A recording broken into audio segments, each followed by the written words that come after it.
নমস্কাৰ আপোনালোকে চাই আছে অসম বিশেষ আহক আজি যোৱা এসপ্তাহৰ যি অসম কেন্দ্ৰিক important APSC point of view বাতৰি আছে সেয়া আমি আলোচনা কৰিবলৈ ওলাইছোঁ আৰু এইকেইটা টপিক মই বিশেষকৈ লৈ আহিছোঁ লিটাৰেচি অফ আছামৰ ওপৰত এটা ইম্পৰ্টেণ্ট এডিটৰিয়েল আছিলে তাৰ লগত একিউট ৰেইনফল ডেফিচিট আমাৰ বাৰিষা কালৰ আগত যি এটা ড্ৰাউট লাইক চিটুৱেশ্যন ক্ৰিয়েট হৈছে বা ফাগুন মাহ চলি আছে কিমান ধূলি বতাহ আপোনালোকৰ নিজে এক্সপিৰিয়েঞ্চ কৰিছে গতিকে তাৰে বিষয়ে কিছুমান তথ্য বা ৱাটাৰ বাৰ্ডছ অফ কাজিৰঙা বস্ত্ৰ মিউজিয়াম এণ্ড ৰীমা দাসৰ যি এখন নতুন ফিল্ম নট আ হিৰো তাৰে বিষয়ে আমি কিছু ইয়াতে ডিছকাশ্যন কৰিবলৈ ওলাই আছোঁ এই ক্লাছটোত আমাৰ যি MCQs থাকে বা মেইনছ প্ৰেক্টিছ কুৱেশ্যনছ থাকে আমি অনুৰোধ কৰিম যে আপোনালোকে সকলোখিনি ছল্ভ কৰক আৰু MCQsবোৰ আমাৰ এপতো আপোনালোকে ডাউনলোড কৰি ছল্ভ কৰিবলৈ পাৰিব আৰু মেইনছৰ যি এনচাৰ আপোনালোকে লিখি আছে SPMৰ ফাউণ্ডেশ্যন ষ্টুডেণ্টসকলে তাৰে মূল্যায়নো লাভ কৰিব পাৰিব both in English and Assamese by submitting your answer in our application গতিকে আহক বাতৰিটো ক্লাছটো আৰম্ভ কৰোঁ কিন্তু পোনপ্ৰথমে কেইটামান উল্লেখযোগ্য বাতৰি আমাৰ মাননীয় মুখ্যমন্ত্ৰী ডাঙৰীয়াৰ যি নেতৃত্বত আমি দেখা পাইছোঁ যে strengthening the Assam's rich linguistic heritage অসমখন এনেকুৱা এখন ৰাজ্য য'ত বিভিন্ন ধৰণৰ ভাষাৰ প্ৰচলন আছে আমাৰ অসমীয়া ভাষা আছে আমাৰ বড়ো ভাষা আছে আমাৰ কাৰ্বি ভাষা আছে আমাৰ ডিমাচা ভাষা আছে আৰু এই ডিমাচা ভাষাটোৰ বিষয়ে এটা বিশেষ খবৰ আমাৰ আগত আহিছে that it will be introduced in the schools স্কুলীয়া শিক্ষাত ইয়াক ইন্ট্ৰডিউচ কৰা হ'ব from the academic session 2026-27 in class 9 আৰু class 10 তাৰে নেক্সট ছেশ্যনটোত 2027-28 পৰা গতিকে ডিমাচা লোকসকলৰ যিটো ট্ৰেডিশ্যনেল ভাষা যিটো তেওঁলোকৰ লোক সংস্কৃতি এই সংৰক্ষণত এটা খুব উল্লেখযোগ্য পদক্ষেপ আমাৰ চৰকাৰখনৰ আমি ইয়াতে দেখা পাইছোঁ এভৰি লেংগুৱেজ কেৰিজ আ লিগেচি ৰাইট তাৰে লগতে আমাৰ আৰু এটা খুব ভাল এনেকুৱা ধৰণৰ বাতৰিবোৰ এইকাৰণে ডিছকাছ কৰিছোঁ কাৰণ কি আপোনালোকে মেইনছত ডাইৰেক্টলি আপোনাৰ প্ৰিলিমছত কুৱেশ্যন নাহিব পাৰে কিন্তু মেইনছত যদি এটা হ'লেও পইণ্ট ইয়াৰে এড কৰি থৈ আহে মোৰ বিশ্বাস যে আপোনালোকে কেইটামান এক্সট্ৰা মাৰ্কছ ইয়াতে অৰ্জন কৰিব পাৰিব গতিকে উইভিং ড্ৰিমছ টু চেৰিকালচাৰ আমাৰ জানেই চিল্ক প্ৰডাকশ্যন খুব হাই হয় ইনফেক্ট ইণ্ডিয়াৰ যিমান চিল্ক প্ৰডাকশ্যন হয় তাৰে 90% মুগা চিল্ক আমাৰ অসমৰ পৰাই উৎপাদন হৈ আছে আৰু তাৰে লগত এৰী চিল্ক যিটো আছে তাৰে 65% উৎপাদন আমাৰ অসমৰ পৰা হৈ আছে তাৰে লগতে পাট যিটো এটা চিল্ক আছে পাট মুগা এৰী এইবিলাক আমাৰ major types of silk found in Assam গতিকে পাট চিল্কৰ কিমান পাৰ্চেণ্টেজ ইণ্ডিয়াত কণ্ট্ৰিবিউট কৰে আপোনালোকে চেষ্টা কৰিব কমেণ্ট ছেকশ্যনত পুট কৰিবলৈ আহকচোন এতিয়া প্ৰথমটো যিটো আমাৰ বাতৰি তাক আমি বিশেষকৈ ডিছকাছ কৰিবলৈ লওঁ the লিটাৰেচি trajectory of Assam লিটাৰেচি rate আমাৰ কিমান আছে কি ধৰণে তাৰ ট্ৰেজেক্টৰীটো ইনক্ৰিজ হৈছে বৃদ্ধি হৈছে তাৰে বিষয়ে আমি চাবলৈ চেষ্টা কৰিম কনটেক্সট এয়াই যে Assam has witnessed steady improvement in the literacy over the past 2 decades যোৱা 20 বছৰ ধৰি আমি এটা ষ্টেডি ইনক্ৰিমেণ্ট দেখা পাই আছোঁ আমাৰ কি ধৰণৰ ফেচিলিটিজ তাতে জড়িত হৈ আছে ডিজিটেল ক্লাছৰুমছ হৈ গৈছে বা কম্পিউটাৰ ফেচিলিটিজ আপোনালোকে দেখা পাইছে যে দিনে দিনে আমাৰ বৃদ্ধি হৈছে গতিকে mainly due to the targeted government programmes and expansion of educational infrastructure দুটা ইয়াতে আমাৰ উল্লেখযোগ্য বস্তু যে চৰকাৰৰ বহুত ইয়াতে অৰিহণা আছে অসম চৰকাৰে বহুত প্ৰচেষ্টা কৰিছে গাঁৱে ভৈয়ামে স্কুলৰ শিক্ষা প্ৰদান কৰিছে বিভিন্ন ধৰণৰ ভকেশ্যনেল যিবিলাক স্কুল আছিল তাক ৰেগুলাৰাইজ কৰিছে আৰু তাৰে লগতে ৰেগুলাৰ ইয়াতে আমি দেখা পাইছোঁ যে ইনফ্ৰাষ্ট্ৰাকচাৰেল ডেভেলপমেণ্ট হৈছে infrastructure in the sense of কি আমাৰ ডিজিটেল লাৰ্ণিং কম্পিউটাৰ এডুকেশ্যন বা যিবিলাক ডেস্ক বেঞ্চ আছিলে আগৰ দিনৰ সেইবোৰৰ ওপৰত উন্নয়ন কৰা হৈছে প্ৰপাৰ ক্লাছৰুমছ দিয়া হৈছে ব্লেকবৰ্ড ফেচিলিটিজ প্লেগ্ৰাউণ্ডছ এনেকুৱা ধৰণৰ এটা পৰিৱেশ নিৰ্মাণ হৈছে যে ল'ৰা ছোৱালী হালেও যাই স্কুলত ক্লাছ কৰিবলৈ নিজে ইচ্ছুক হৈ উঠে ৰাইট গতিকে তাৰে বিষয়ে আপোনালোকে জানিব লাগিব যে ষ্টেট কণ্টিনিউজ টু ফেচ লেকিন structural challenges like rural disparities, dropout rates and infrastructure gaps. So, ইয়াতে আৰু উন্নতি কৰাৰ আমাৰ কিছুমান স্কোপো দেখা পোৱা গৈছে পোনপ্ৰথমে according to the office of the registrar general and census commissioner of India আমি দেখা পালোঁ যে 2001 চনত আমাৰ টোটেল লিটাৰেচি ইমান আছিল আৰু 11 চনত ইমান বৃদ্ধি হৈছে মেল লিটাৰেচি ফিমেল লিটাৰেচি তাৰে লগত আপোনালোকে দেখা পাইছে আমাৰ ইয়াতে কমেও 9% বিটুইন দ্য মানে 2001-2011 census and female literacy faster improvement আমি দেখা পাইছোঁ মেলতকৈ তো তাতে মহিলা সবলীকৰণৰো যিটো আমাৰ এটা প্ৰচেষ্টা চলি আহি আছিলে তাক আমি ইয়াতে স্বতঃস্ফূৰ্তভাৱে দেখিবলৈ পাৰিছোঁ ইয়াতে মেজৰ গভৰ্ণমেণ্ট প্ৰগ্ৰেমছ কি আছিলে পোনপ্ৰথমে সৰ্বশিক্ষা অভিযান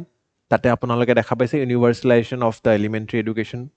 আৰু তাৰ লগত construction of schools classrooms free textbooks দিয়া হৈছিলে ৰিক্ৰুইটমেণ্ট অফ টিচাৰ্ছ হৈছিলে ৰেগুলাৰ ৰিক্ৰুইটমেণ্ট ইনফেক্ট আজিকালি আমি দেখা পাইছোঁ LP UP স্কুলৰ টিচাৰ্ছসকলৰ হয় মিড ডে মিল স্কিম যিটো প্ৰভাইড কৰা হৈছিলে, free nutritious meals in the schools increased, সেই দিনত তাৰমানে এই সৰ্বশিক্ষা আৰু মিড ডে মিল এই ধৰণে কোৱা হৈছিলে। আজিকালিৰ দিনত কিন্তু টাৰ্মিনলজিটো চেঞ্জ হৈছে, এটা ইণ্টিগ্ৰেটেড লাৰ্ণিং আপোনালোকৰ প্ৰগ্ৰাম ডেভেলপ কৰা হৈছে। তাৰ নামটো আপোনালোকে জানে নে মোক জনাব কমেণ্ট ছেকশ্যনত। Increased school attendance, improve retention and reduce malnutrition among children. মই এইবিলাক বস্তু আগতেও পঢ়াইছোঁ, সেইকাৰণে মই আপোনালোকক সুধিবলৈ বিচাৰিছোঁ। আণ্ডাৰ দিছ প্ৰগ্ৰাম পঢ়ে ভাৰত বঢ়ে ভাৰত এটা প্ৰগ্ৰাম আছিলে, য'ত ফাউণ্ডেশ্যনেল লিটাৰেচি এণ্ড নিউমেৰেচিৰ ওপৰতো ফ'কাছ কৰা গৈছিলে। আৰু ইয়াতে সমগ্ৰ শিক্ষা যিটো হৈছে আপোনালোকে আজিকালি গম পাইছে, integrated scheme covering pre school to class 12, মানে প্ৰি স্কুলিঙৰ পৰা ক্লাছ 12লৈকে এটা সমগ্ৰ শিক্ষা অভিযান আপোনালোকে দেখা পাইছে। কোৱালিটি এডুকেশ্যন, ইনক্লুজিভ এডুকেশ্যন, গাঁও হওক চহৰ হওক, ঠিক আছে, আমি সকলো জেগাতে শিক্ষাৰ পোহৰ বিয়পাই তুলিছোঁ। গতিকে ষ্টেট লিটাৰেচি মিছন অথৰিটি এটাও ইয়াতে ডেভেলপ কৰা হৈছিলে, implementing adult literacy and continuing educational programmes. ইয়াতে new India literacy programme launch কৰা হৈছিলে অসমত 2023 বৰ্ষত। এইটো আপোনালোকে মেইনছত লিখি আহিব লাগে, to achieve 100% literacy in the state, right. ইয়াতে এডাল্ট লিটাৰেচি এণ্ড ডিজিটেল লিটাৰেচিৰ ওপৰত বিশেষ গুৰুত্ব দিয়া হৈছিল বুলি আমাৰ চৰকাৰখনৰ প্ৰচেষ্টা আছিলে, ৰাইট। ইয়াতে তাৰ লগত গ্ৰছ এনৰলমেণ্ট ৰেচিঅ' আপোনালোকে চাব। গ্ৰছ এনৰলমেণ্ট ৰেচিঅ' মানে কিমান ষ্টুডেণ্টছ হায়াৰ এডুকেশ্যন বা লোৱাৰ এডুকেশ্যনত এনৰল হৈ আছে। আমি ইয়াতে দেখা পাইছোঁ হেজ উইটনেছড ইনক্ৰিজিং GER, মানে gross enrolment ratio' in the elementary schooling and it শ্ব'জ improve access to schooling. Elementary লেভেলত, ঠিক আছে, আমি দেখা পাইছোঁ যে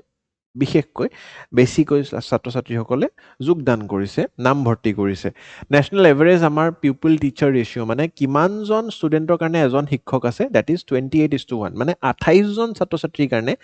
এজন শিক্ষক আমি এটা গ্ল'বেল বা নেশ্যনেল এভাৰেজ হিচাপে ইয়াতে প্ৰস্তুত কৰিছোঁ। আৰু অসমত তাতে চাওক, it is better than the national average, মানে অসমত যদি এজন ছাত্ৰ বা ছাত্ৰীয়ে নামভৰ্তি কৰে, 23জন ছাত্ৰ ছাত্ৰীৰ কাৰণে এজন শিক্ষক। এই ৰেচিঅ'টো কিয় বেটাৰ হয়? কাৰণ কি যিমান কম ছাত্ৰ ছাত্ৰী আৰু তেওঁলোকৰ কাৰণে এজন শিক্ষক প্ৰদান কৰিছোঁ, তাৰমানে ইণ্ডিভিজুৱেল এটেনশ্যনটো বেছিকৈ পাব। ইণ্ডিভিজুৱেল এটেনশ্যন বেছিকৈ পালে আপোনালোকে আয়ত্ব বেছি কৰিব পাৰিব, ডাউট সুধিব পাৰিব, আপোনালোকে টিচাৰজনৰ লগত এটা মানে ক্ল'জ কোঅৰ্ডিনেশ্যনত শিক্ষা গ্ৰহণ কৰিব পাৰিব, right. However rural areas face teacher shortages sometimes. ইয়াৰ বিশেষ কাৰণটোৱে আছিলে যে আমি বহুতক নন ৰেগুলাৰ টিচাৰ্ছ কৰি বা পাৰ্ট টাইম টিচাৰ্ছ কৰিও আমি তেওঁলোকক নিযুক্তি হোৱা দেখা পাইছিলোঁ, তেওঁলোকে কৰি আছিলে। যেতিয়া ৰেগুলাৰাইজেশ্যন হৈ গ'ল, তেতিয়া অট'মেটিকেলি তেওঁলোকৰ ইণ্টাৰেষ্ট লেভেলটো বাঢ়ি গ'ল, দৰমহা বৃদ্ধি হ'ল, ৰেগুলাৰ দৰমহা পোৱা হ'ল, আৰু যাতে তেওঁলোকে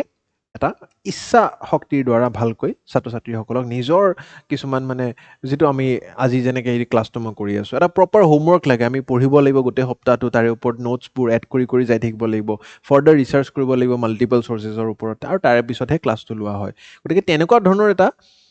পৰিৱেশ মানে সৃষ্টি হ'বলৈ সক্ষম হৈছে।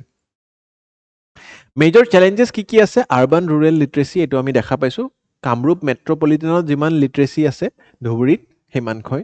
নাই। গতিকে সেইটো বস্তুৰ ওপৰত কাম। ড্ৰপ আউট ৰেট বাঢ়ি গৈছে। লোৱাৰ প্ৰাইমেৰী ড্ৰপ আউট ৰেট যদি আমি চাওঁ, 2018-19ত 3% আছিলে, এতিয়া সেইটো বৃদ্ধি হৈ 8% হৈ গৈছে। গতিকে এনেকুৱা কিয় হৈছে? বহুতে কয় যে এইটো ডিজিটেল যুগৰ কাৰণেও হয়। বহুতে আজিকালি কিছুমান অল্টাৰনেটিভ কেৰিয়াৰ অপশ্যনছ বা হায়াৰ এডুকেশ্যনৰ ওপৰত বিশ্বাস বা আস্থা হেৰুৱাই পেলাইছে, যে কলেজীয়া ডিগ্ৰীৰ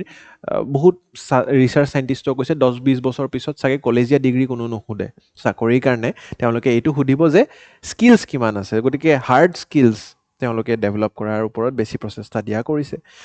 বিভিন্ন কাৰণ হ'ব পাৰে, লেক অফ মটিভেশ্যন হ'ব পাৰে, লেক অফ স্কুলিং ফেচিলিটি, বা বহুত জেগাত বাৰু স্কুলখনেই বন্ধ হৈ গ'ল, তেনেকুৱা কথাও ইয়াতে আহি পৰিছে। Infrastructure deficit, many schools lack the classroom, toilets, drinking water. Learning outcomes, Assam ranks in lower categories of performing grading index. এই ইণ্ডেক্সটোৰ ওপৰত আমাৰ উইক লাৰ্ণিং আউটকামছ, মানে আমি যিমান শিক্ষা প্ৰদান কৰি আছোঁ, ছাত্ৰ ছাত্ৰীসকলে সিমান আহৰণ কৰা নাই। গতিকে সিমানখিনি শিক্ষা আমি যাতে তেওঁলোকক ভালদৰে বুজাব পাৰোঁ, এজন শিক্ষকৰ ওপৰত একচুৱেলি বহুত নিৰ্ভৰশীল কৰে। এইটো বস্তু ভুল হ'ব যদি মই কওঁ যে আমাৰ অসমৰ ছাত্ৰ ছাত্ৰীসকলৰ মেধা শক্তি নাই। এইটো কথা ভুল হ'ব। আমাৰ ছাত্ৰ ছাত্ৰী সমানে মেধাৱী হয়, খালি আমাৰ শিক্ষকসকলে সিমানখিনি প্ৰচেষ্টা আমি কৰাব পাৰিব যে মই ক্লাছটো লৈ যদি আছোঁ, সহজভাৱে বুজিব পাৰিছে নাই। আৰু শিক্ষকজনৰ দায়িত্বটোৱে হৈছে যে কমপ্লেক্স বস্তুবোৰ সহজ কৰি তুলিব লাগে। আপুনি যদি ক্লাছটো কৰি এনেকুৱা অনুভৱ কৰিছে এই বাপৰে ইমান টান বস্তু কি পঢ়াই আছে একো ভাষাও বুজি নাপাওঁ কিছুমান টাৰ্মিনলজিত কঠিন কঠিন শব্দ ব্যৱহাৰ কৰি ক্লাছটো কৰি থৈ গুচি যায় গতিকে তেনেকুৱা হ'লে কিন্তু দায়িত্বটো আমাৰ ভালদৰে পালন কৰা নহ'ল শিক্ষকৰ দায়িত্ব হৈছে টানবোৰ সহজ কৰিবলৈ সহজবোৰ টান কৰিবলৈ নহয় গতিকে তেনেকুৱা ধৰণৰ উইক লাৰ্ণিং আউটকামছ এটা ইয়াতে আমাৰ দেখা পোৱা গৈছে need for better teacher training গতিকে টিচাৰ ট্ৰেইনিঙৰ ওপৰত কিন্তু গুৰুত্ব বিশেষকৈ দিয়াটো উচিত বুলি বিভিন্ন ক্ষেত্ৰত ইনফেক্ট আমাৰ যি নিউ এডুকেশ্যন পলিচি আছে তাতেও আমাৰ এটা ক্লিয়াৰ গাইডলাইনছ লাগে এজ পাৰ NEP যে কি ধৰণে আমি শিক্ষকতাৰ ওপৰতো ইয়াতে গুৰুত্ব দিওঁ not just on the infrastructure schooling etcetera students teacher training is very important আৰু not just in the state outside state best practices কি চলি আছে সেইবোৰ ওপৰতো আমি ইয়াতে গভীৰ চিন্তা কৰিব লাগে কম্পেৰিজন উইথ আদাৰ ষ্টেটছ যদি ছেকেণ্ডেৰী এডুকেশ্যনৰ GER আমি দেখা পাওঁ নেশ্যনেল এভাৰেজ 77% হয় অসমৰ 76% ৰিলেটিভ কিন্তু হাই পাৰফৰ্মিং ষ্টেটছৰ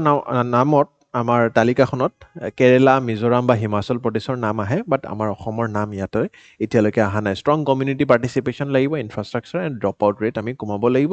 কোৱালিটি দুই ক্ষেত্ৰতে বৃদ্ধি কৰিব লাগিব ষ্টুডেণ্টছৰ কোৱালিটি আৰু টিচাৰ্ছৰ কোৱালিটি ৰাইট এইখিনি ৱে ফৰৱাৰ্ড আপোনালোকে লিখি সলভ কৰি থৈ পাৰে এটা প্ৰিলিমছৰ প্ৰেক্টিছ কুৱেশ্যন আনিছোঁ চেষ্টা কৰিব উত্তৰটো কমেণ্ট ছেকশ্যনত দিবলৈ নেক্সট ৰেইনফল ডেফিচিটৰ ওপৰত এটা বাতৰি এই ক্ষেত্ৰত মই আগতেও কিছুমান নিউজ কভাৰ কৰিছোঁ বাট ফ্ৰেছ কিছুমান আপোনালোকৰ বাবে তথ্য আছে Assam is experiencing a severe rainfall deficit ফাগুনৰ মাহত আপোনালোকে প্ৰত্যেক বছৰে দেখা পায় খুব শুকান হৈ যায় ইনফেক্ট বহুতৰ স্কিন প্ৰব্লেমো হয় আপোনালোকৰো যদি হৈছে জনাব পাৰে ধূলি বতাহ বলিছে বৰ বেছিকৈ আৰু বৰষুণ নাই বাৰিষা নাই আৰু এনেকুৱা ধৰণে খেতিয়কসকলৰো অসুবিধা হৈছে যাত আমাৰ ইৰিগেশ্যন ফেচিলিটি বহুত জেগাত বহুত গাঁৱত এতিয়ালৈ যাই পোৱা গৈ নাইকে গতিকে তেওঁলোকৰ বহুত ইয়াতে অসুবিধা আমি অনুভৱ কৰিব পাৰিছোঁ 2025-26 উইণ্টাৰ ছিজনত আমি দেখা পাইছোঁ data from the IMD shows that state recorded over 70% below normal rainfall মানে নৰ্মেল ৰেইনফল যিমান হয় আমাৰ ষ্টেটখনত তাতকৈ 70% পানী কমি গৈছে বাৰিষা কমি গৈছে গতিকে খুব এটা মানে অসুবিধাৰ সময় বুলি আমি ইয়াত মানে মানি চলিব লাগিব since November and about 99% deficit since January 2026 গতিকে this prolong dry spell is affecting our agriculture tea plantation ground water levels কি হৈছে exactly normal rainfall expected since January is 39 mm কিন্তু আমাৰ একচুৱেল ৰেইনফল 0.4 mm হে হৈছে এতিয়া ভাবকচোন জানুৱাৰীৰ পৰা এই চাওক প্ৰবেবিলিটি ৰেইনফল ফৰকাষ্টটো চাওক 2026 January to March season March আৰম্ভ হৈছে মাত্ৰ গতিকে ইয়াতে আপোনাৰ বিল' নৰ্মেল য়েল্ল' কালাৰ মানে ইয়াতে বিল' নৰ্মেল ৰেইনফল নৰ্মেল মানে গ্ৰীণ কালাৰ বিভিন্ন ঠাইত কিন্তু গ্ৰীণ কমি কমি আহি আছে চাওক ইয়াতে জম্মু কাশ্মীৰ এৰিয়াটো বেছিকৈ গ্ৰীণ আৰু এবাভ নৰ্মেল ব্লু কালাৰ মানে এবাভ নৰ্মেল এতিয়া UPত এবাভ নৰ্মেল হৈছে ঠিক আছে কিছুমান জেগাত এবাভ নৰ্মেল হৈছে কিন্তু আমাৰ গোটেই নৰ্থ ইষ্টখন বা অসমখনত বিশেষকৈ আপোনালোকে বিল' নৰ্মেল ৰেইনফল দেখা পাইছে ঠিক আছে ইয়াতে আপোনালোকে তামিলনাডুতো দেখা পাইছে একদম ৰঙা হৈ গৈছে ৰঙা মানে একদম severe below' normal right in Guwahati আমি যদি চাওঁ about 27.5 mm rainfall occurred in early November after that rainfall nearly stopped নৱেম্বৰৰ পৰাতো আমি বাৰিষা দেখা নাই গুৱাহাটীত আপোনালোকেও আছে ময়ো আছোঁ only 2.2 mm recorded in January 5 and the dry spell started in the second week of November right এই ডাটাবোৰ আপোনালোকৰ কাৰণে খুব জৰুৰী ইম্পেক্ট কি হৈছে ৰাবি ক্ৰপছ যিবিলাক আমাৰ উইণ্টাৰ ছিজন ক্ৰপছ বুলি কোৱা হয় যেনেকৈ wheat is a rabi crop rainfed crops facing moisture stress ঠিক আছে পটেটো মেজ ৰেপচিডছ ঠিক আছে tea industry Assam tea plantation rely on February rainfall for new leaf flushes তাৰে ওপৰত এটা প্ৰভাৱ fruit crops early flowering reported in mango lychee right temperature trends upper Assam experienced temperature up to 7 degree above normal during the February month গৰম বাঢ়ি গৈছে গতিকে তেনেকুৱাকৈ আমাৰ বিভিন্ন ধৰণৰ কনচিকুৱেঞ্চেছ আমি দেখিবলৈ পাইছোঁ not just in agriculture but also' in আদাৰ আমাৰ যিবিলাক টপোগ্ৰাফিক পেৰামিটাৰ্ছ লং টাৰ্ম ৰেইনফল পেটাৰ্ণ যদি আমাৰ ইয়াতে চোৱা আচ্ছা এই মেপখন চাওক ইয়াতে গ্ৰাফবোৰ চালে মনচুনৰ সময়ত মানে আমাৰ কিমান ৰেইনফল হয় এই ব্লু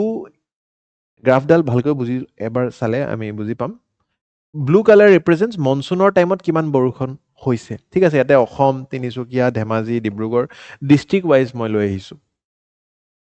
মনচুনৰ টাইমত কোনখন জিলাত কিমান বৰষুণ হয় পোষ্ট মনচুন বৰষুণ যোৱাৰ পিছত মনচুন শেষ হোৱাৰ পিছত ৰঙা কালাৰত দেখা পোৱা হৈছে আৰু প্ৰি মনচুন গ্ৰীণ কালাৰত দেখা পোৱা হৈছে গতিকে মনচুন বা বাৰিষা কাল যোৱাৰ পিছত আমাৰ চাওক আটাইতকৈ কম বৰষুণ হয় আৰু across almost all the districts আমাৰ বৰষুণৰ মাত্ৰা খুবেই ইয়াতে কমি আহে আৰু তাৰ বাবে আমাৰ খেতিয়কসকলৰ বা বিভিন্ন যি পেৰামিটাৰ্ছ আমি এইখন শ্লাইডত দেখা পালোঁ তাৰ প্ৰভাৱ পৰিছে 91% of Assam's annual rainfall occurs during pre monsoon and monsoon season গতিকে প্ৰি মনচুন এণ্ড মনচুন ছিজনত আমাৰ একো অসুবিধা নাই কিন্তু পষ্ট মনচুন ছিজনটো আমাৰ কাৰণে কটোৱা টান হৈ পৰিছে Drought in August recorded in 54 out of 70 years আৰু drought in September recorded in 53 years গতিকে এনেকুৱাকৈ আমাৰ কিছুমান মাহত আমি drought like situation দেখা পাইছোঁ and 20 year study shows আমাৰ যি এই গোটেই ট্ৰেণ্ড পেৰামিটাৰটো চাইছোঁ mean rainfall decrease of 50.54 mm আৰু ইয়াতে significant temperature variability আছে অসম ত্ৰিপুৰা আৰু মেঘালয়ত কি কৰিব লাগিব আমি expand the irrigation and micro' irrigation systems artificial irrigation মানে যিবিলাক আমাৰ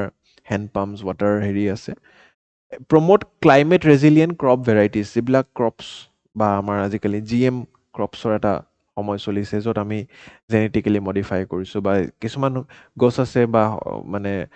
য'ত পানী অট'মেটিকেলি নেচাৰেলিয়ে কম লাগে তেওঁলোকে মানে সেই ক্ৰপবিলাক যদি খেতিয়কসকলে অকণমান বেছিকৈ প্লান কৰে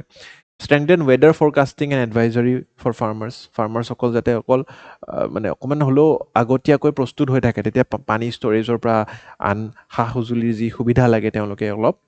কৰিব পাৰিব encourage rainwater harvesting and watershed management and promote climate resilient agriculture right এইখিনি আপোনালোকে লিখি থৈ আহিব পাৰে এতিয়া এটা মেইনছৰ কুৱেশ্যন আনিছোঁ চেষ্টা কৰিব সকলোৱে উত্তৰটো নিজৰ ৰাফ কপিত লিখি ফটো উঠাই ছাবমিট কৰিবলৈ ফাউণ্ডেশ্যন ষ্টুডেণ্টসকলে মূল্যায়ন পাব মডেল এনচাৰ এটাও লৈ আহিছোঁ আপোনালোকে চাই ল'ব পাৰিব আচ্ছা নেক্সট বাতৰিটো হৈছে over 1 lakh birds of 107 species recorded in Kaziranga water bird estimation কাজিৰঙাৰ যি ৱাটাৰ বাৰ্ড এষ্টিমেশ্যন আছে তাতে আমাৰ 1 লাখতকৈ অধিক চৰাই চিৰিকটি দেখা পোৱা গ'ল আৰু তাতে স্পিচিজ মানে বাৰ্ডৰ সংখ্যা 1 লাখতকৈ অধিক কিন্তু প্ৰত্যেকটা চৰাইটো বেলেগ বেলেগ ব্ৰিডৰ নহয় বেলেগ বেলেগ স্পিচিজৰ নহয় কিমানটা স্পিচিজ দেখা পালোঁ 107টা স্পিচিজ 107 বিধৰ চৰাই দেখা পালোঁ আৰু কিমান চৰাই 1 লাখটামান চৰাই আমি ইয়াতে কাজিৰঙা ৱাটাৰ বাৰ্ড এষ্টিমেশ্যনত এইবাৰ দেখা পালোঁ 7th edition of the Kaziranga water bird estimation হৈছে এইটোত য'ত আমি 1,05,540 টামান চৰাই আমি দেখা পালোঁ কাজিৰঙা লাওখোৱা বুঢ়া চাপৰি ফ্লাড প্লেইন কমপ্লেক্সত আৰু survey was conducted in Kaziranga national park and tiger reserve এইটো largest water bird habitats in the Brahmaputra valley বুলিও কনচিডাৰ কৰা হয় আৰু ইয়াতে ফাইণ্ডিং ৱাজ মানে within the central Asian flyway region এতিয়া বিশেষকৈ কি বাৰ্ড পালোঁ বাৰ্ড কাউণ্টটোতো মনত ৰাখিলে আপোনালোকে 1 লাখ স্পিচিজ কিমান সেইটো মনত ৰাখিলে ৱেটলেণ্ড কিমানটা ছাৰ্ভে হৈছে 166 wetlands coverage across eastern Assam wildlife division Biswanath division Nagaon wildlife division ঠিক আছে আৰু তাৰ লগত হাই ইক'লজিকেল প্ৰডাক্টিভিটি আমি দেখা পাইছোঁ এই গোটেই ইক'চিষ্টেমটোত বিশেষকৈ নাম কেইটামান উল্লেখযোগ্য grazing water foul dabbling ducks, diving ducks, waders, marsh specialists, storks, cormorants, and piscivorous raptors. Diversity also reflects কি আমাৰ যিটো এই গোটেই বিল বা wetland area it is deep perennial হয় ঠিক আছে তাতে বৰষুণ আছে পানী আছে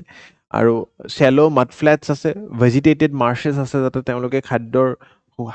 সুবিধা পায় আৰু ৰাইপেৰিয়ান কৰিডৰ্ছ আছে গতিকে গোটেইখিনি ইক'চিষ্টেম আমি দিব পাৰিছোঁ বাবেহে এই চৰাই চিৰিকটিবোৰ বাৰেপতি আমাৰ প্ৰত্যেক বছৰে আহে ইয়াতে ৰাইট ইম্পৰ্টেণ্ট মাইগ্ৰেটৰী স্পিচিজো ইয়াতে ৰেকৰ্ড কৰা হৈছে মেজৰ বাৰ হেডেড গুজ তাৰ লগত গ্ৰে লেগ গুজ ঠিক আছে together accounted for around 25,000 birds যি মাইগ্ৰেট কৰি আহিছিলে আদাৰ প্ৰমিনেণ্ট স্পিচিজ লাইক গ্যাডৱাল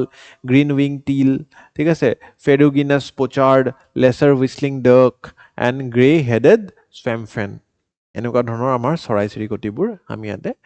উপভোগ কৰিব পাৰিলোঁ তাৰ লগত এণ্ডেঞ্জাৰ্ড কিছুমান স্পিচিজো আমি দেখা পালোঁ গ্ৰেটাৰ এডজুটেণ্ট ষ্টৰ্ক তাৰপিছত পালাছ ফিছ ইগল আৰু এই নামবোৰৰ ওপৰত কুৱেশ্যন আহি যাব পাৰে লেচাৰ এডজুটেণ্ট নিয়াৰ থ্ৰেটেন স্পিচিজ ঠিক আছে ফেৰিংগুনাছ পোচাৰ্ড ঠিক আছে আৰু অৰিয়েণ্টেল ডাৰ্টাৰ ইম্পৰ্টেণ্ট ৱেটলেণ্ড হেবিটেটছ কি আছিলে আমাৰ ৰৌমাৰী দন্দুৱা আগ্ৰতলি আৰু বাগৰি ৰেঞ্জ তাৰে লগতে আপোনালোকে চহলা বিলটোকো মনত ৰাখিব পাৰে ঠিক আছে বাগৰিটোতো এটা ৰেঞ্জে আছে আগৰতলি ৰেঞ্জে আছে ঠিক আছে ৰৌমাৰী দন্দুৱা আৰু চহলাটো আপোনালোকে নতুনকৈ শুনিছে কিজানি ইয়াতে significance কি হৈছে the count exceeds 20,000 water birds which satisfies Ramsar criteria 5 for wetland of international importance গতিকে আমি কাজিৰঙা কেতিয়া wetland of international importance বুলি গণ্য কৰাত সহায় কৰিব পাৰোঁ এই এষ্টিমেশ্যনটোৰ দ্বাৰা গতিকে ইয়াতে আমি যদি দেখা পাওঁ যে 1 লাখতকৈ অধিক চৰাই চিৰিকটি আছে it exceeds the requirement of 20,000 water birds to Ramsar wetland হিচাপেও আমি যদি ইয়াক প্ৰটেক্ট বা প্ৰিজাৰ্ভ কৰিব পাৰোঁ তেতিয়া আমাৰ আৰু তাৰ প্ৰিজাৰ্ভেশ্যন ষ্টেটাছটো বাঢ়িব যেনেকৈ আমাৰ দীপৰ বিল আছে ইটছ এ ৰামছাৰ ছাইট গতিকে indicator of ecosystem health of the ecosystem এইটো মই অলৰেডি বুজালোঁ importance for migratory routes Kaziranga acts as a important stop over which will also' boost what tourism যদি ৰেগুলাৰ মাইগ্ৰেটৰী বাৰ্ড ভিজিটছ পাওঁ আমি তাক market কৰি টুৰিষ্টটো attract কৰিবলৈ অসমলৈ পাৰোঁ কাজিৰঙালৈ পাৰোঁ গতিকে এই গোটেইখিনি বস্তু আই হোপ আপোনালোকে বুজি পালে মোক জনাব আপোনালোকে বুজি পালে আৰু কমেণ্ট ছেকশ্যনত ইয়াৰে উত্তৰটো দিব বস্ত্ৰ মিউজিয়াম ঠিক আছে অসমৰ যি আইডেণ্টিটি বৃন্দাবনী বস্ত্ৰ আপোনালোকে ইতিমধ্যে গম পাইছে আমাৰ ইয়াতে শ্ব'কেছ কৰা হৈছিলে এতিয়া আমাৰ মাননীয় মুখ্যমন্ত্ৰী হিমন্ত বিশ্ব শৰ্মা ডাঙৰীয়াই কৈছে যে recently laid the foundation stone for Vastra museum complex in Guwahati to showcase the historic Vrindavani Vastra one of the most significant cultural textile ঠিক আছে এই বৃন্দাবনী বস্ত্ৰখন কিয় ইম্পৰ্টেণ্ট কাৰণ কি নৱবৈষ্ণৱ ধৰ্মৰ যি প্ৰথা আৰু তাৰ লগত অসমৰ যি ঐতিহ্য এই দুইটাকে কানেক্ট কৰিবলৈ মানে খুব এটা ৱৰ্ল্ড ক্লাছ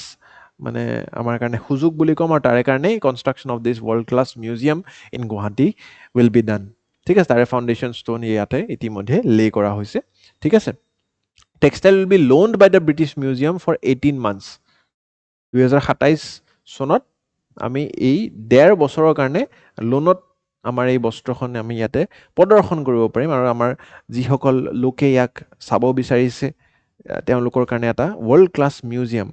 আমি ইয়াতে নিৰ্মাণ কৰিম যিহেতু ইমান ডাঙৰ ব্ৰিটিছ মিউজিয়ামৰ পৰা অনা হ'ব আমাৰ এইটো বিশ্বাসো আছে যে বাহিৰা মানুহ ইয়াক চাবলৈ আহক দেশ বিদেশৰ মানুহ বিভিন্ন ৰাজ্যৰ মানুহ বিদেশৰো মানুহ ইয়াতে আহি এই বস্ত্ৰখন উপভোগ কৰক কাৰণে আমি এনেকুৱা ধৰণৰ এটা মিউজিয়াম নিৰ্মাণ কৰিম বৃন্দাবনী বস্ত্ৰ is a 16th century woven silk tapestry depicting the scenes of life of Lord Krishna ভগৱান শ্ৰীকৃষ্ণৰ যি জীৱনৰ লীলা সেইসকল ইয়াতে মানে খুব ধুনীয়াকৈ মানে ফুটি উঠাকৈ ইয়াতে ডিজাইন কৰা হৈছে গতিকে এই বস্ত্ৰখনক আমি খুবেই গুৰুত্ব দি তাৰ কাৰণে এটা নিৰ্মাণ কৰিবলৈ ওলাইছোঁ world class museum create under the guidance of Srimanta Sankardev the 15th century saint former reformer and founder of এশৰণীয় নৱবৈষ্ণৱ ধৰ্ম woven by the Assamese weavers of Satra tradition গতিকে ইয়াতে বহুতো কথা এইখিনি মই আগতেও পঢ়াইছোঁ ইয়াতে ভাগৱতৰ কথা আছে ইয়াতে শ্ৰীকৃষ্ণৰ কথা আছে ইয়াতে আমাৰ শ্ৰীমন্ত শংকৰদেৱৰ কথা আছে গতিকে অসমৰ লগত গোটেই ৱৰ্ল্ডক ইয়াতে কানেক্ট কৰাৰ কাৰণে এটা খুব ধুনীয়া সুযোগ বুলি আমি ইয়াক গ্ৰহণ কৰিছোঁ commission by the Srimanta Sankardeva in 16th century originally woven in Barpeta region of Assam বুলি ইয়াক আমাৰ মানা হৈছে কি হাইলাইটছ আপোনালোকে গম পাইছে গুৱাহাটীত নিৰ্মাণ হ'ব ইণ্টাৰনেশ্যনেল ষ্টেণ্ডাৰ্ড হ'ব ডিছপ্লে কৰা হ'ব অন্য টেক্সটাইলছো আমি পিছলৈকে ডিছপ্লে কৰিব পাৰিম আচ্ছা ইয়াতে museum project will be supported by JSW Foundation and coordination with the British Museum গতিকে ব্ৰিটিছসকলৰো আমি ইয়াতে সহায় সাহায্য লাভ কৰিম যে কেনেকৈ আমি এটা ৱৰ্ল্ড ক্লাছ মিউজিয়াম নিৰ্মাণ কৰোঁ তেওঁলোকৰ এক্সপাৰ্টিজ আমি পাম আৰু তাৰ লগত JSW ফাউণ্ডেশ্যনেও মানে সহায় কৰিব ঠিক আছে এটা প্ৰিলিমছ প্ৰেক্টিছ কুৱেশ্যন চেষ্টা কৰিব কমেণ্ট ছেকশ্যনত উত্তৰটো দিবলৈ নেক্সট ৰীমা দাসৰ এখনি চলচ্চিত্ৰ ঠিক আছে get special mention in the burning nail গতিকে আপোনালোকে ৰীমা দাসৰ নাম আগতেও শুনিছে ঠিক আছে আৰু এই ছবিখন চাইছে নেকি জনাব বেষ্ট ফিল্ম এৱাৰ্ড আগতেও স্পেচিয়েল মেনশ্যন পাইছে নট আ হিৰো বুলি এখন ছবি আছে ঠিক আছে and internationally acclaimed film maker from Assam won the Crystal Bear special mention at the Berlin International Film Festival যাক আমি বাৰ্লিনেল বুলিও জনাজাত 2026 for her latest feature film Not a Hero ঠিক আছে Not a Hero মই এতিয়ালৈ চাবলৈ সুযোগটো পোৱা নাই আপোনালোকৰ মাজত যদি কোনোবাই চাইছে মোক জনাব কেনেকুৱা মুভিখন যদি নিশ্চয় প্ৰত্যেকজন অসমীয়া একচুৱেলি চোৱাটো উচিত this recognition highlights the growing global presence of Assamese cinema and its story telling rooted in local culture about the film Not a Hero Rima Das lead actor আছে ইয়াতে ভুমন ভাৰ্গৱ দাস ঠিক আছে প্ৰডাকশ্যন এইবিলাক ইমান মনত ৰাখিব নালাগে ঠিক আছে আপোনালোকে জাষ্ট ষ্টৰী লাইনটো অকণমান জানিলে ভাল the film narrates the journey of a young boy from a city who moves in the countryside where he experiences friendship self discovery মানে চহৰৰ ল'ৰা এটা গাঁৱৰ পৰিৱেশত যেতিয়া মানে জীয়াব লগা হয় তেতিয়া তেওঁলোক কি মানে অভিজ্ঞতা সেইবোৰক ইয়াতে খুব ধুনীয়াকৈ প্ৰদৰ্শন কৰিছে বুলি মোৰ বিশ্বাস এৱাৰ্ড কি ইয়াতে উইন কৰিছে Crystal Bear special mention from the children's jury of the generation K+ section আৰু ক্ৰিষ্টেল বিয়াৰৰ বিষয়ে যদি আপোনালোকে নাজানে award is given at the Berlin International Film Festival selected by the children and youth juries ঠিক আছে এটা জুৰি বহে আৰু তেওঁলোকৰ পৰা আমি পাওঁ ৰীমা দাসৰ আৰু উল্লেখযোগ্য কিছুমান আমাৰ ৰেকগনিশ্যন তাৰে আগতেও পাইছে তেওঁ বুলবুল কেন সিং 2019 বৰ্ষত সকলোৱে জানে চাইছে অসমীয়াসকলৰ কাৰণে খুবেই গৌৰৱৰ কথা আছিলে receive the special mention in generation 14+ section আগতে গতিকে বুলবুল কেন সিঙেও ইয়াতে গৌৰৱ কঢ়িয়াই আনিব সক্ষম হৈছে বা তাৰ লগতে ভিলেজ ৰকষ্টাৰ বুলি এখন মুভি আপোনালোকে খুব মানে জনপ্ৰিয় হৈছিলে ঠিক আছে আৰু এতিয়া ভিলেজ ৰকষ্টাৰ 2 এইখন মুভি ভিলেজ ৰকষ্টাৰ 2খনো অতি শীঘ্ৰে মুকলি হ'ব বুলি আমাৰ বিশ্বাস ঠিক আছে গতিকে এইখনো আমি চোৱাটো উচিত ইয়াৰ ওপৰতে এটা প্ৰিলিমছৰ প্ৰেক্টিছ কুৱেশ্যন আনিছোঁ চেষ্টা কৰিব কমেণ্ট ছেকশ্যন উত্তৰটো দিবলৈ গতিকে আজিৰ অসম বিশেষত এইকেইটাই বাতৰি আছিলে আশা কৰিছোঁ আপোনালোকে আজি ক্লাছটোৰ পৰা লাভান্বিত হৈছে আৰু পঢ়ি থাকিব ঠিক আছে আৰু আকৌ লগ পাম অহা ৰবিবাৰে ধন্যবাদ